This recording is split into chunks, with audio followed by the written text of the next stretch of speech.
வணக்கம். மாலை முரசு தொலைக்காட்சியின் 8 மணி செய்திகளை வழங்குவோர் போத்தி ஸ்வர்ணவகால். இது பரிபூரணத்தின் அடையாளம். செய்திகளை விரிவாக பார்ப்பதற்கு முன் தலைப்புச் செய்திகளை பார்க்கலாம். சமத்துவத்தை போற்றுவதுதான் Dravida model. Chennai Perambur Don Bosco பள்ளியில் நடைபெற்ற கிறிஸ்துமஸ் விழாவில் முதலமைச்சர் மு.க.ஸ்டாலின் பேச்சு. இதுதான் சமத்துவ விழா.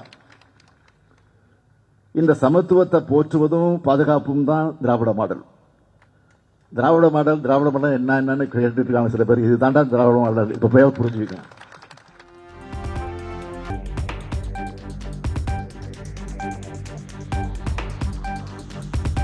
சிறுபான்மை மக்களுக்கு எதிராக பல திட்டங்களை மத்திய அரசு நிறைவேற்றி வருகிறது. வெறுப்பு அரசியலை கண்டு அஞ்சக்கூடாது எனவும் முதலமைச்சர் மு.க.ஸ்டாலின் பேச்சு. இன்னைக்கு ஒன்றியத்தை ஆளக்கூடிய பாஜக அரசு சிறுபான்மை மக்களுக்கு அச்சுறுத்தலை ஏற்படுத்தக்கூடிய வகையிலே ஒரு அரசை நடத்தி கொண்டிருக்கிறது.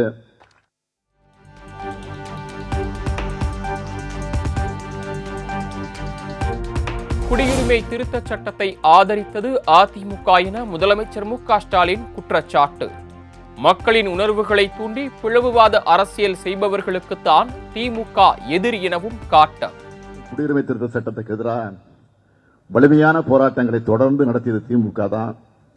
ஆனா அந்த சட்டத்துக்கு ஆதரவா பாராளுமன்றத்தில் ஆதரவளித்த கட்சி எதுன்னா அதிமுக.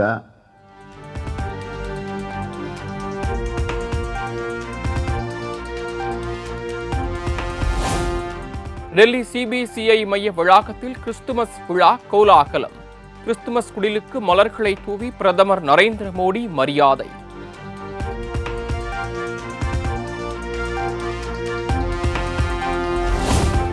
இயேசு கிறிஸ்துவின் போதனைகள் அன்பையும் நல்லிணக்கத்தையும் போற்றுவதாக பிரதமர் மோடி பெருமிதம். இந்தியாவின் மனிதநேய அணுகுமுறையால் மட்டுமே 21ஆம் நூற்றாண்டை புதிய உச்சத்திற்கு கொண்டு செல்ல முடியும் என்றும் நம்பிக்கை.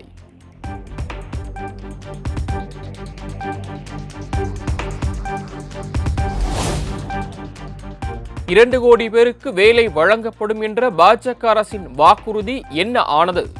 ரோஜ்கர் மேளா என்ற நிகழ்ச்சியின் மூலம் பிரதமர் மோடி நாடகமாடி வருவதாகவும் மல்லிகார்ஜுனா கார்கே விமர்சனம்.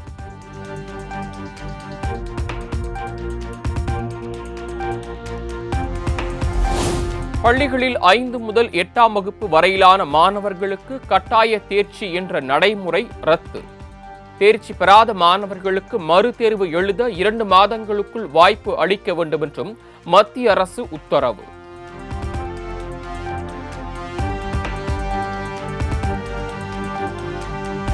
தமிழ்நாட்டில் உள்ள பள்ளிகளில் தற்போதைய தேர்ச்சி முறையே தொடரும். பெற்றோர்கள் மற்றும் மாணவர்கள் குழப்பமடைய வேண்டாம் என பள்ளி கல்வித்துறை அமைச்சர் அன்பில் மகேஷ் விளக்கம்.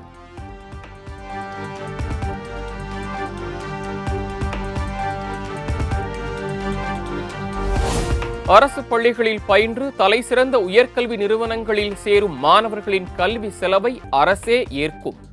16 கோடி ரூபாய் ஒதுக்கீடு செய்து அரசாணை வெளியிட்டது தமிழக அரசு.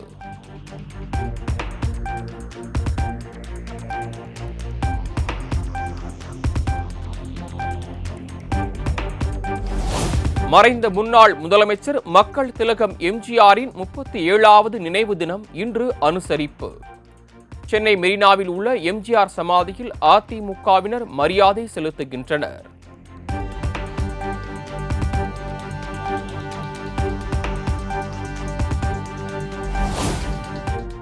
மத்திய மேற்கு வங்கக்கடல் பகுதிகளில் நிலவி வரும் காற்றழுத்த தாழ்வு பகுதி வட தமிழக மற்றும் தெற்கு ஆந்திர கடலோர பகுதிகளுக்கு அருகில் இன்று நிலவக்கூடும் என கணிப்பு.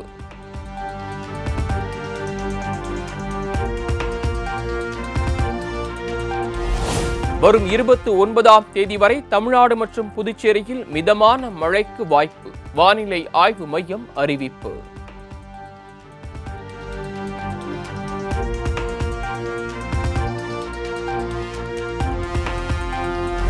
நெடுந்தீவு அருகே மீன்பிடித்துக் கொண்டிருந்த தமிழக மீனவர்கள் 17 பேர் சிறைபிடிப்பு. இலங்கை கடற்படையினர் மீண்டும் அட்டூழியம்.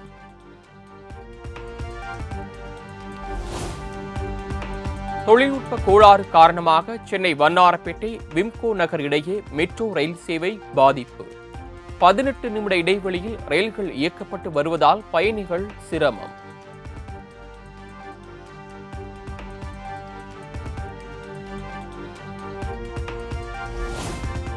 நெல்லையில் கொட்டப்பட்ட கேரள மருத்துவ கழிவுகளை அகற்றும் பணி நிறைவு. மொத்தம் 30 லாரிகளில் 500 டன் கழிவுகள் அகற்றப்பட்டுள்ளதாக அதிகாரிகள் தகவல்.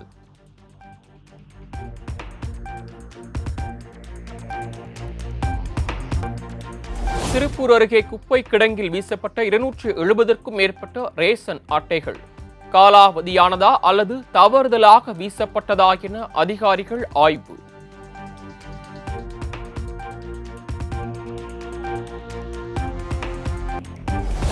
கிருஷ்ணகிரியில் கள்ளச்சந்தையில் விற்க பதுக்கி வைத்திருந்த திமிங்கல எச்சம் பறிமுதல். இளைஞர்கள் 2 கைது செய்து வனத்துறை அதிரடி.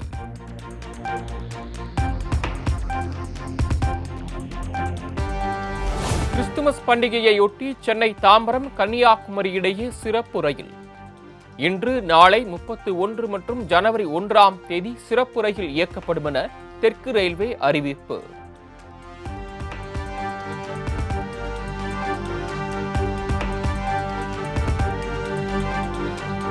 உலகம் முழுவதும் கிறிஸ்துமஸ் பண்டிகை நாளை கோலாகலம்.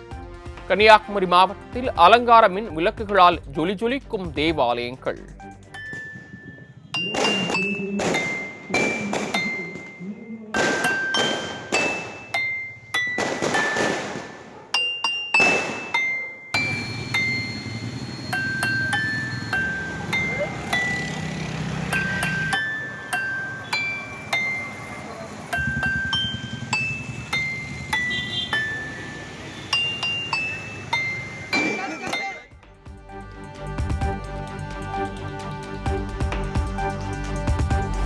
கிறிஸ்துமஸ் பண்டிகையையொட்டி கன்னியாகுமரியில் அமைக்கப்பட்ட பிரமிடு வடிவிலான கிறிஸ்துமஸ் குடில் 45 அடி உயரம் 80 அடி நீளத்தில் பிரம்மாண்டமாக உருவாக்கப்பட்ட குடிலை கண்டு ரசித்த மக்கள்.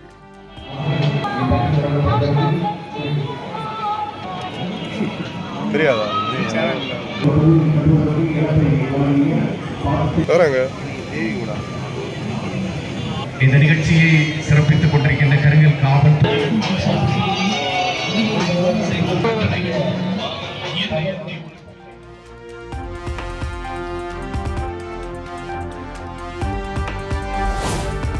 கன்னியாகுமரி வேர்க்கிழம்பி பஜாரில் கிறிஸ்துமஸ் பொருட்களை வாங்க குவிந்த பொதுமக்கள். கடும் போக்குவரத்து நெரிசல், வாகன ஓட்டிகள் அவதி.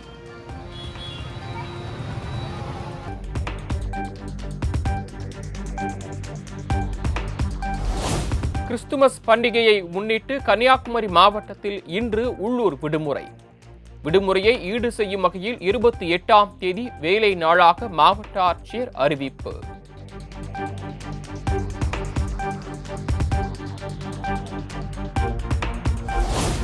மதுரை புனித மரியன்னை தேவாலயத்தில் இந்து, இஸ்லாம், கிறிஸ்தவர்கள் இணைந்து கொண்டாடிய சமத்துவ கிறிஸ்துமஸ் விழா. ஒருவருக்கு ஒருவர் கேக் ஊட்டி மகிழ்ச்சி.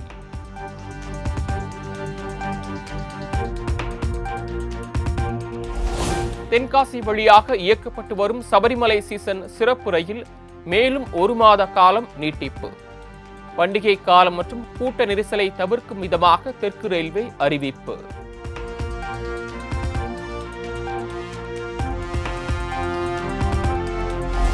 சிவகங்கை அருகே மார்கழி தேய்பிறை அஷ்டமியையொட்டி தங்கப்படியில் அரிசி வழங்கும் நிகழ்ச்சி. மடியேந்தி அரிசி வாங்கிச் சென்ற திரளான பக்தர்கள்.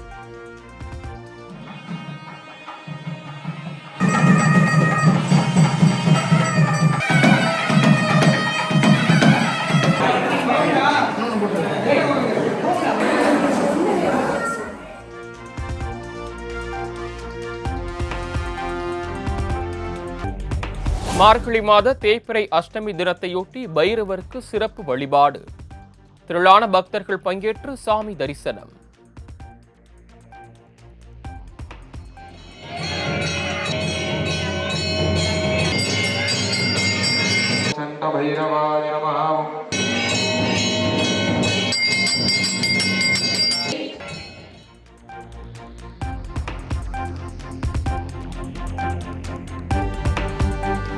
திருப்பதி ஏழுமலையான் கோயிலில் ஜனவரி 10ஆம் தேதி முதல் 10 நாட்கள் வைகுண்ட துவார தரிசனம்.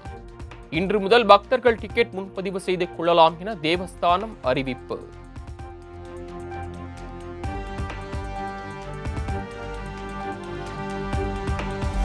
ஷேக் ஹசீனா குறித்த வங்கதேச அரசின் வேண்டுகோள் கிடைக்கப் பெற்றது. ஹசீனாவை திருப்பி அனுப்புவது குறித்து கருத்து தெரிவிக்க இயலாது என்று மத்திய வெளியுறவுத்துறை அமைச்சகம் தகவல்.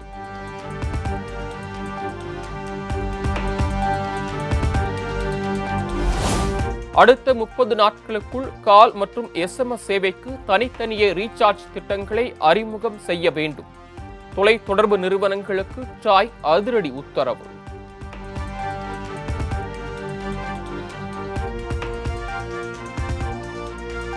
பதினெட்டு தேசிய விருதுகளை பெற்ற பிரபல திரைப்பட இயக்குனர் மற்றும் தயாரிப்பாளர் ஷியாம் பெனகல் காலமானார். உடல்நலக் குறைவு காரணமாக மும்பையில் உள்ள மருத்துவமனையில் சிகிச்சை பெற்று வந்த நிலையில் உயிர் பிரிந்தது.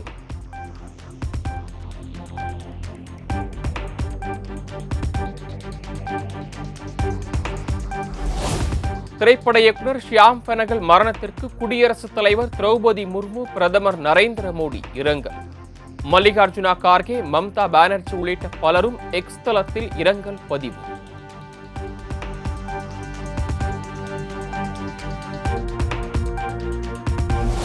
புஷ்பா 2 திரைப்பட வெளியீட்டின் போது திரையரங்க கூட்ட நெரிசலில் சிக்கி பெண் உயிரிழந்த விவகாரம். நடிகர் அல்லு அர்ஜுன் இன்று நேரில் ஆஜராகி விளக்கமளிக்க மீண்டும் சம்மன்.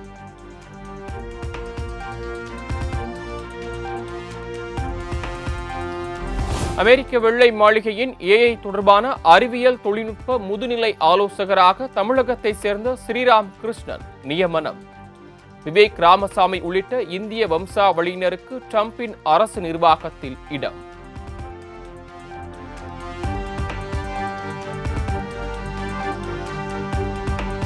புரோ கபடி லீக் போட்டியில் குஜராத் ஜெயின்ஸ் அணியை வீழ்த்தி தபாங் டெல்லி அணி வெற்றி. மற்றொரு ஆட்டத்தில் புனேரி பால்டனிடம் வீழ்ந்தது தமிழ் தலைவாஸ்.